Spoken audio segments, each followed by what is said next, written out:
What's up guys, welcome back to the Mindful Spoon, the place where you heal your gut and feed your soul. And today I'm very excited for this video because if it's one thing that I love to do, it's I love to create plans and I love to create lists and just be organized all together.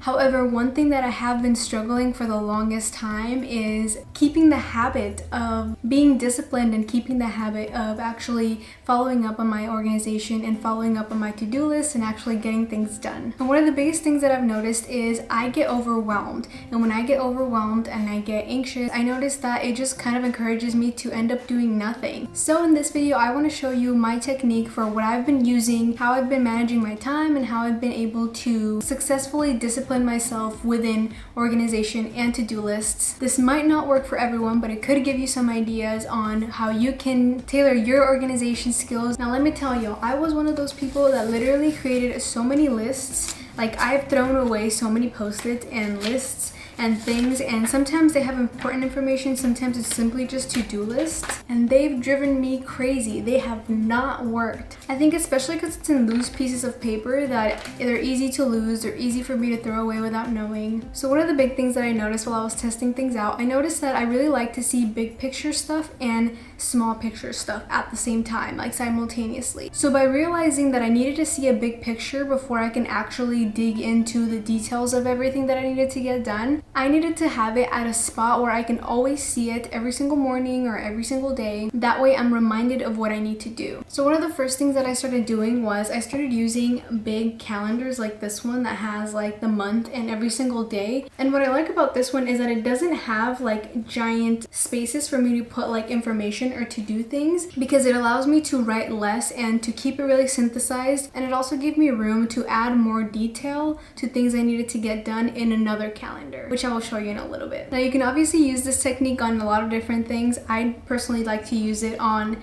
like my Instagram content calendar, because then I will know what I need to post on the Instagrams. But the point of this large calendar is to get an overview of everything. So for example, if you had like on Friday you have something due for school, or you have something like a meeting for work and you need to prepare for it, you know that that's the due date for Friday, but then you will create a side weekly plan where in that weekly plan you're able to write down like more detailed things. Like for example, Monday you want to create the presentation or you want to create a rough draft, and then Tuesday you want to create more of the visuals of the presentation that you need to do for work or for school. Wednesday you want to review everything, and Thursday you want to make sure that you practice the presentation in front of people or in front of like the camera or the mirror or whatever it is. I also like to have a detailed view of everything. So that was overview. Now for the detailed view, like I mentioned, I use a weekly plan. For example, I already know that in order for me to upload a motivational Monday video on my Instagram, I need to film it first and edit it second. But sometimes it's just good to write it out, because it kind of gives you an action and it gives you that like motivation that it's already in written word and that you have to do it. And it kind of maps it out for me, and it also allows me to avoid missing out on anything that I need to get done for the week. It's okay to not be able to do everything and to be moving things around.